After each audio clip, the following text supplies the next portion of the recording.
This is Valmiki Ramayan, Season 7, Episode 9. The Vanar army bounces back. Indrajit's arrows had grievously injured Ram and Lakshman. So many arrows were lodged in their bodies that they looked like porcupines, Shalyako iva. As they lay unconscious on the ground, Hanuman, Angad, Neel and others formed a protective circle around them, guarding them against further attacks.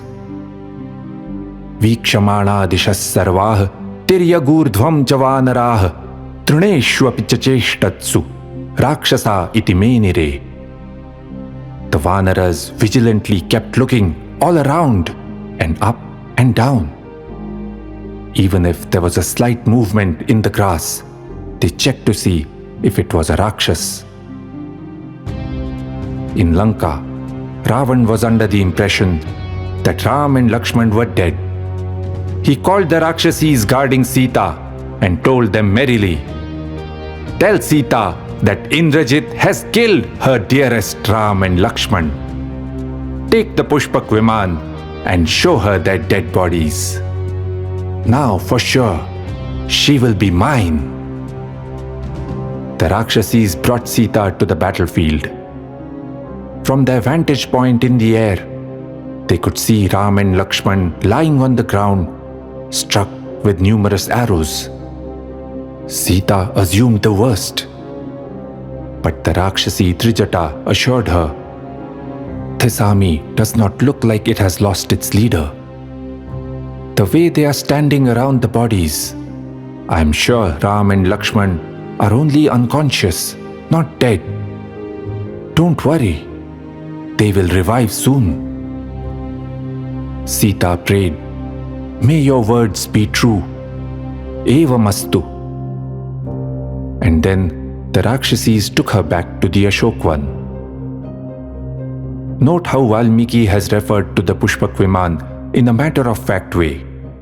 He writes as though his readers will know about flying vehicles.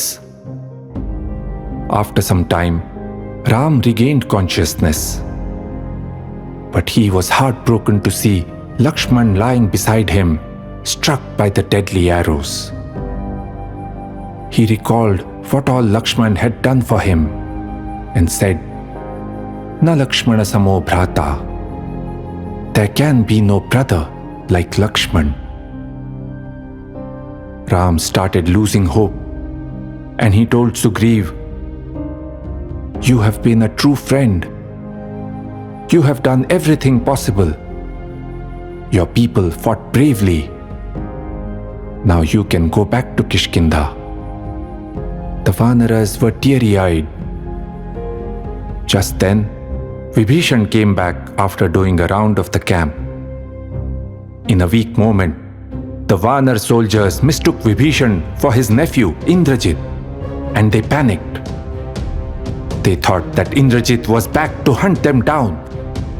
They started running away in terror, falling over each other. Thankfully, Sugriv took charge of the situation. He told everyone to calm down and look carefully.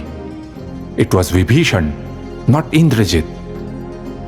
And the war was far from over.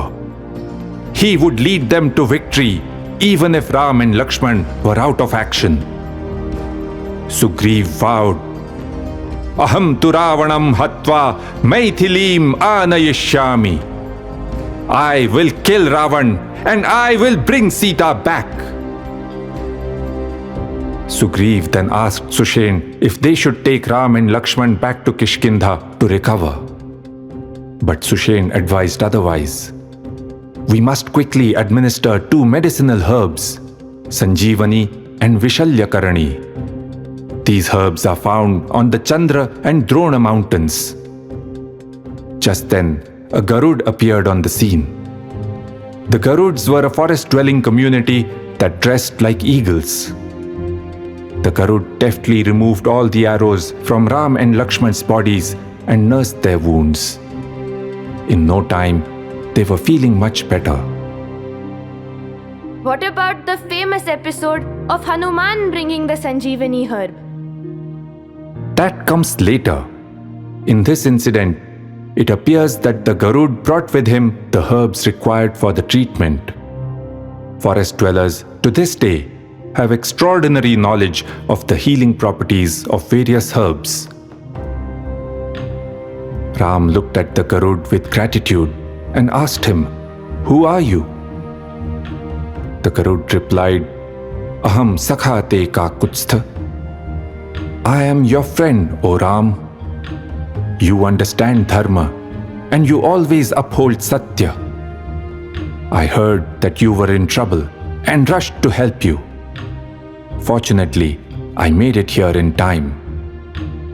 Please be careful. These Rakshasas don't fight fair. With that, the Garud went away. Note the immense goodwill for the Ikshwakus among people across the land. So many of them went out of their way to help Ram. King Guha in Shringaverpur, Jatayu in Panchavati, and now this Garud in Lanka. Seeing Ram and Lakshman back on their feet, the Vanaras shouted in delight. They were charged up once again. They beat their drums and picked up their weapons, tree trunks and rocks. Visrajanto mahanadan, trasayanto nishacharan, Lanka dwaranyupa jagmuh, yodhukamah plavangamah. Roaring with confidence, challenging the Rakshasas, thirsting for a fight, the Vanaras started closing in on the gates of Lanka.